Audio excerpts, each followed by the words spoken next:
사순절 첫 번째 주일에 우리 주님께 예배하기 위해서 이 예배 자리에 나와주신 우리 사랑하는 로고스 가족 한 분 한 분을 우리 주님의 이름으로 환영하고 또 축복합니다. 네, 오늘은 성서일과 복음서 본문인 마태복음 4장 1절에서 11절 말씀을 통해서 하나님께서 우리에게 주시는 은혜를 함께 나누고자 합니다. 네, 몇 차례나 제가 반복해서 말씀을 드리는 것 같은데요. 지난 수요일에 사순절 절기가 시작되었습니다. 네, 사순절은 지난 수요일, 그러니까 제2의 수요일이라고 부른다고 했죠. 제2의 수요일이라서 시작해서 부활주일 바로 전날인 성토요일에 맞춰지게 됩니다. 네, 아시는 대로 사순절의 기간은 며칠이죠? 사순이니까요. 넉사자의 그 열순자잖아요. 40일입니다. 네, 이 40일 동안은요. 다가올 부활절을 대비해서 우리 개개인의 신앙을 점검하며 또 묵상하는 것이 우리가 2000년 전부터 계속 가져온 오랜 교회의 전통입니다. 네, 왜 교회에서는 사순절 기간을 30일도 아니고 50일도 아니고 40일로 정해서 지켜왔을까요? 네, 혹시 아시는 분 계세요? 네, 그건 바로 우리 주님께서 예수님께서 세례를 받으시고 또 공생애를 시작하시기에 앞서서 광야에서 마귀에게 시험을 받으시고 또 결국에 이겨내신 그 기간이 40일이었기 때문입니다. 네, 오늘 본문은요, 바로 예수님께서 광야에서 40일간 마귀에게 시험을 받으시고 이겨내신 그 이야기를 우리에게 들려주고 있습니다. 네, 좀 전에 읽은 말씀인데요. 그때 예수께서 성령에게 이끌려 마귀에게 시험을 받으러 광야로 가사 40일을 밤낮으로 금식하신 후에 줄이신지라. 네, 예수님께서 세례를 먼저 세례 요한에게 받으시고 그리고 물에서 올라오셨을 때 무슨 일이 일어났죠? 네, 마태복음 바로 4장 전장을 보시면 알 수 있는데요. 예, 무슨 일이 일어났냐면요. 하늘이 열렸어요. 그리고 하늘로부터 무엇이 내려왔죠? 예수님 위로. 예. 하나님의 성령이 비둘기 같이 내려서 자기 위에 임하심을 예수님께서 보셨습니다. 또 하늘로부터 이제 성령이 이제 비둘기처럼 내려온 것뿐만이 아니라 또 무슨 소리가 들렸죠? 하늘로부터 소리가 들렸는데 어떤 소리가 들렸나요? 이는 내 사랑하는 뭐라고 했죠? 이는 내 사랑하는 아들이요 내 기뻐하는 자라. 네, 이 소리를 예수님께서는 들으셨죠. 그러면은 한번 생각을 해보세요. 그렇게 하나님의 성령이 비둘기같이 위에 내려오셨고 그다음에 하나님의 음성이 하늘로부터 들려왔으면은 그러면은 그 사건을 계기로 해가지고 공생의 사역이 바로 시작되어야 할 것 같잖아요. 하나님의 아들로서의 공생의 사역을 바로 시작하실 법도 한데 그 사건 직후에 성령께서는요. 공생의 사역에 앞서서 어떻게 하셨죠? 예수님을 광야로 이끄셨습니다. 왜 그러셨을까요? 그리고 광야에서 예수님께서 며칠간의 시간을 보냈다고 오늘 본문에 말씀하고 있죠. 40일을 밤낮으로 금식하신 후에 줄이신지라 이렇게 말씀하고 있잖아요. 왜 그러셨을까요? 또 왜 40일이었을까요? 네, 아마도 이는 이스라엘 자손이 이겨내지 못했던 시험을 이겨내게 하시기 위함이었을 겁니다. 네, 이스라엘 자손이 이겨내지 못했던 시험은 무엇이었나요? 네, 지난 주일에 제가 그 이야기를 들려드렸죠. 기억하시죠? 출애굽기의 말씀이었는데요. 하나님께서 이스라엘 자손들을 애굽에서 건지셔서 어떻게 하시나요? 홍해를 건너게 하시고 그리고 어디로 이끄시냐면 시내 광야로 이끄십니다. 그리고 그곳에서 하나님께서 어떻게 하시냐면은 모세를 부르셔서 산 위로 올라오라고 하세요. 그 이야기를 제가 지난 주일에 들려드렸죠. 근데 모세가 하나님이 이제 산 위로 올라오라고 하시니까 산 위로 이제 올라갔을 때 하나님의 부르심을 받아서 하나님의 말씀대로 산 위에 올라갔을 때 어떤 일이 일어났죠? 구름이 그 시내 산을 덮었다고 말씀하고요. 또 하나님의 영광이 그 위에 임했다고 출애굽기는 말씀했습니다. 그 영광을 이스라엘 자손들이 봤을까요? 못 봤을까요? 봤죠. 네, 당연히 봤죠. 그 영광을 본 이스라엘 자손들은 모세가 그 영광 속에서 곧바로 그들에게 내려와서 하나님께로부터 받은 말씀을 그들에게 전해줄 것으로 생각했습니다. 그런데 모세가 바로 내려왔나요? 네, 40일 동안이나 모세가 산 꼭대기에서 내려오질 않습니다. 이스라엘 백성들은 그럼 어디에 있는 거예요, 지금? 산 아래, 아까 어디에 있었다고 했죠? 광야에 이스라엘 백성들은 머무르고 있었습니다. 이스라엘 백성이 모세 없이 광야에서 보낸 40일의 시간이요. 이스라엘 자손들에게는 어떤 시간이었냐면 시험을 받는 시간이었습니다. 왜 그게 시험이 되었을까요? 그 이전에는 모세와 함께 있었잖아요. 하나님의 대리자인 모세와 함께 있었고, 그래서 그들에게 어려움이 없었어요. 그들에게는 항상 먹을 것이 주어졌고요, 마실 것이 주어졌습니다. 그리고 모세가 길을 인도해 줬잖아요. 하나님의 말씀을 듣고. 그러니까 어디로 가야 할지도 그들에게 다 정해졌었습니다. 매 순간마다요. 그러나 40일간의 모세의 부재는 이스라엘 자손들로 줄이게 했고, 또 그들로 하여금 어디로 가야 할지 판단하지 못하게 했습니다. 처음부터 문제가 있었던 건 아닐 거예요. 처음에는 그럭저럭 문제없이 잘 지냈습니다. 그러나 하루 이틀은 괜찮았지만 40일은 그들에게 있어서 짧지 않은 시간이었습니다. 40일을 밤낮으로 보내면서 그들은, 이스라엘 자손을 말하는 거죠, 육체적으로나 영적으로나 줄이게 되었고, 결국에 그들이 아론에게로 몰려가서 이렇게 말합니다. 일어나서 우리를 인도할 신을 만들어 주십시오. 우리를 이집트 땅에서 올라오게 한 모세라는 사람은 어떻게 되었는지 모르겠습니다. 그리고 아론은 그들의 말을 듣고 그들에게 귀에 단 금고리들을 빼어서 가져오게 해서 뭘 만들죠? 금송아지를 만들어줍니다. 다 녹여가지고 그 금고리들을 녹여서 금송아지를 그들 앞에 만들어줍니다. 그때 이스라엘 자손들이 그 금송아지를 그들의 앞에 놓고 뭐라고 했습니까? 이스라엘아, 이 신이 너희를 이집트 땅에서 이끌어낸 너희의 신이다. 아론은 또 거기에 대고 이렇게 화답했어요. 다 성경에 있는 말씀들입니다. 내일 주님의 절기를 지킵시다.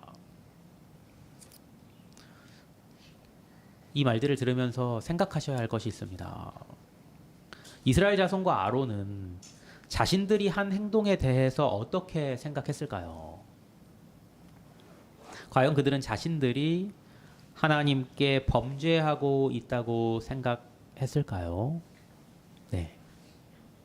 그런 것 같지 않습니다. 그들은 금송아지를 우상을 숭배한다고 생각하고 금송아지 앞에 금송아지에게 경배한 게 아니에요. 그들은 그렇게 금송아지를 만들어 놓고 그것을 하나님으로 여기고 제사를 드렸습니다. 아론이 방금 전에 말씀드린 대로 내일 주님의 절기를 지킵시다 선포했을 때 아론은 하나님의 절기를 지키자고 말한 겁니다. 그들은 그들의 행동이 하나님을 기쁘시게 할 거라고 생각했습니다. 그렇지 않았다면 굳이 그들이 자신들이 가지고 있던 그 금고리들을 녹여서, 귀에 걸려있던 금고리들을 녹여서 금송아지를 만들 이유가 있었겠습니까? 문제는 그것이 하나님을 기쁘시게 하지 않았을 뿐만 아니라 하나님을 노하시게 했다는 점입니다. 이스라엘 자손은 무엇이 하나님을 기쁘시게 하는지, 또 무엇이 하나님을 노하시게 하는지를 알지 못했습니다. 그래서 그들은 잘못된 길로 나아갔고 마귀의 시험을 받아서 범죄함으로 하나님을 노하시게 했고 또 멸망의 길을 걸었습니다. 비극이죠. 오늘 예수님도 이스라엘 자손들과 같이 40일간 광야에서 시험을 받으십니다. 그러나 차이가 있죠. 결정적인 차이가 있죠. 예수님께서는 이스라엘 자손들과 달리 그 시험을 온전히 이겨내셨습니다. 그럼 질문을 던져야죠. 어떻게 이겨내셨나요? 시험하는 자가 예수께 나와서 이르되 내가 만일 하나님의 아들이거든 명하여 이 돌들로 떡덩이가 되게 하라. 예수께서 대답하여 이르시되 기록되었으되 사람이 떡으로만 살 것이 아니요 하나님의 입으로부터 나오는 모든 말씀으로 살 것이라 하였느니라 하시니. 예수님께서 겪으신 첫 번째 시험은 하나님의 아들로서의 권능을 가지고 땅 위에 떨어져 있는 돌들로 떡덩이가 되게 해서 먹으라는 거였습니다. 예수님께서 그렇게 하실 수 있었을까요? 없었을까요? 하실 수 있었죠. 또 그렇게 하실 법도 했습니다. 40일을 밤낮으로 금식하신 후에 예수님께서는 몹시 줄이셨습니다. 그렇게 줄이셔가지고 땅에 떨어져 있는 돌들을 명해서 떡으로 만들어서 그 떡들을 먹고 배를 채우는 거, 그렇게 하는 게 잘못일까요? 잘못일 것 같지 않은데 예수님께서는 신명기 8장의 말씀을 인용하시며 그렇게 하지 않는 것이 하나님을 기뻐하시게 하는 일이라고 말씀하십니다.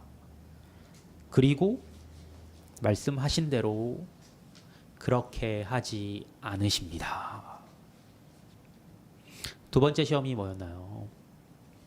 이에 마귀가 예수를 거룩한 성으로 데려다가 성전 꼭대기에 세우고 이르되 네가 만일 하나님의 아들이거든 뛰어내리라.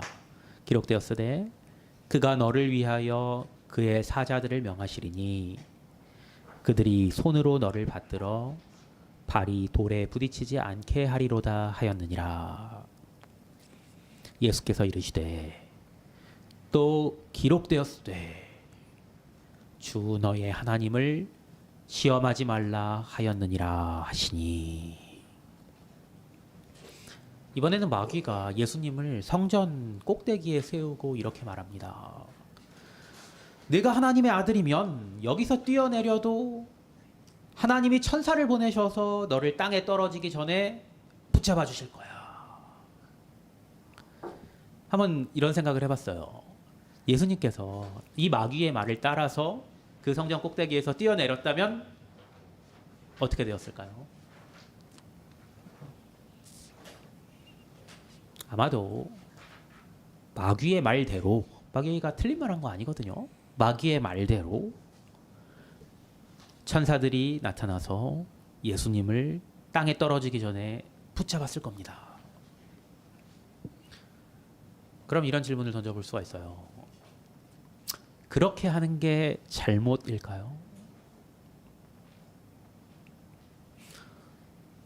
그렇게 큰 잘못일 것 같지 않은데 예수님께서는 또 신명기 말씀을 인용하시면서, 이번에 아마 6장 말씀이었을 거예요. 하나님께서는 당신을 시험하지 말라 말씀하셨다 대답하십니다. 그리고 그 말씀을 따라 그렇게 하지 않으십니다. 마지막 시험입니다. 마귀가 또 그를 데리고 지극히 높은 산으로 가서 천하 만국과 그 영광을 보여 이르되 만일 내게 엎드려 경배하면 이 모든 것을 내게 주리라. 이에 예수께서 말씀하시되 사탄아 물러가라. 기록되었으되 주 너의 하나님께 경배하고 다만 그를 섬기라 하였느니라. 이에 마귀는 예수를 떠나고 천사들이 나와서 수종드니라. 이 마지막 시험이요, 가만히 생각해 보면 이스라엘 자손들이 받았던 시험과 유사해요. 이스라엘 자손들이 광야에서 금송아지를 만들어 그 앞에 엎드려 경배하면서 무슨 생각을 했을까요? 우리가 이렇게 경배하면 우리 앞에 펼쳐진 가나안 땅이 우리에게 주어지리라. 아마도 이런 생각을 했을 겁니다. 그러니까 힘들여서 귀에서 다 금고리들 빼서 녹여가지고 금송아지 만들었겠죠. 그리고 경배했겠죠. 아마 그들의 귀에 사탄이 그렇게 속삭였을 겁니다. 그러나 예수님께서는 같은 유혹을 받으셨음에도 불구하고 예수님께서는 이번에도 역시 신명기 말씀을 인용하시면서 하나님께서는 당신만 경배하고 당신만 섬기라고 말씀하셨다고 대답하시며 또 그렇게 하지 않으십니다. 그러자 결국에 마귀는 떠나가고 그리고 천사들이 나와서 예수님을 수종들게 됩니다. 네, 오늘 사순절 첫 번째 주일을 맞아서 하나님께서 주신 이 말씀을 묵상하며 지난 주일에 하나님께서 우리에게 주신 말씀인 출애굽기에 기록된 이야기를 떠올렸습니다. 몇 번이고 이제 비교해가면서 대조해가면서 떠올린 것 같아요. 예수님이나 이스라엘 자손들이나 똑같이 40일을 광야에서 보냈습니다. 예수님도 그리고 이스라엘 자손들도 하나님의 영광을 다 보았습니다. 또 들었습니다. 40일 밤낮을 육체적, 영적으로 줄인 시간을 보냈습니다. 그러나 이 똑같은 일들을 겪었음에도 불구하고 그 시간 뒤에 이스라엘 자손들은 하나님께 범죄하고 하나님을 노하시게 하는 길로 나아간 반면에 예수님께서는 하나님께서 기뻐하시는 길을 찾아서 그 길로 걸으셨습니다. 그리고 그렇게 예수님의 공생의 사역이 시작되었고 하나님의 아들로서의 온전한 예수님의 사역이 시작되고 또 끝까지 계속되어 완성됩니다. 어디서 이 차이가 나왔을까요? 이스라엘 자손들은 하나님을 노하시게 하면서도 그들이 범죄함을 깨닫지 못했습니다. 그것은 아직 그들에게 율법과 계명이 없었기 때문입니다. 하나님께서는 산 위에서 이제 모세를 부르셨잖아요. 그 산 위에서 모세에게 무엇을 해주셨나요? 돌판에다가 하나님의 율법과 계명을 새겨주셨죠. 또 십계명을 새겨주셨잖아요. 그러나 그 계명이 그 돌판에 새겨진 그 계명이 모세에게는 이제 전해졌지만 그것이 이스라엘 백성들에게는 아직 전해지지 않았었습니다. 전달되지 않았으니까요. 그 돌판에 뭐가 써있을까요? 십계명이 뭐죠? 십계명의 1계명과 2계명이 뭐죠? 너는 나 외에는 다른 신들을 내게 두지 말라. 너를 위하여 새긴 우상을 만들지 말고 또 위로 하늘에 있는 것이나 아래로 땅에 있는 것이나 땅 아래 물속에 있는 것에 어떤 형상도 만들지 말며 그것들에게 절하지 말며 그것들을 섬기지 말라고 새겨 있었습니다. 이 내용이 뭐예요? 정확하게 이스라엘 백성들이 산 아래 광야 위에서 한 행동입니다. 이스라엘 자손들에게 그 돌판이 먼저 전달되었다면 어땠을까요? 그 생각이 계속 들더라고요. 물론 그럼에도 그들이 똑같은 잘못을 저질렀을 수도 있죠. 하지만 최소한 이스라엘 자손들은 그 돌판이 만약에 그들에게 먼저 전달되었다면 최소한 그들은 그것이 잘못임을 알고 또 경각심을 가질 수 있었을 겁니다. 그리고 그들이 하나님의 말씀을 지키고자 하는 마음만 있었다면 그들이 한 것처럼 금송아지에게 절함으로 멸망하는 일은 피할 수 있었을 겁니다. 예수님께서는 어떻게 광야에서 이스라엘 자손들과는 달리 시험을 이겨내실 수 있었을까요? 예수님께는 그 마음판에 하나님의 율법과 계명이 확실하게 새겨져 있었습니다. 그랬기에 예수님께서 마귀의 시험을 받으셨을 때 그의 마음판에 새겨져 있던 율법과 계명으로 마귀가 속삭이는 그 말들이 그로 범죄케 하는 시험임을 깨달으실 수 있었습니다. 만약 그분의 마음판에 하나님의 말씀이 새겨져 있지 않았다면 어땠을까요? 돌로 떡을 만드는 게 문제가 됨을 생각하지 못하셨을 겁니다. 아니 그게 왜 문제예요? 이런 질문, 의문 우리 안에서도 들잖아요.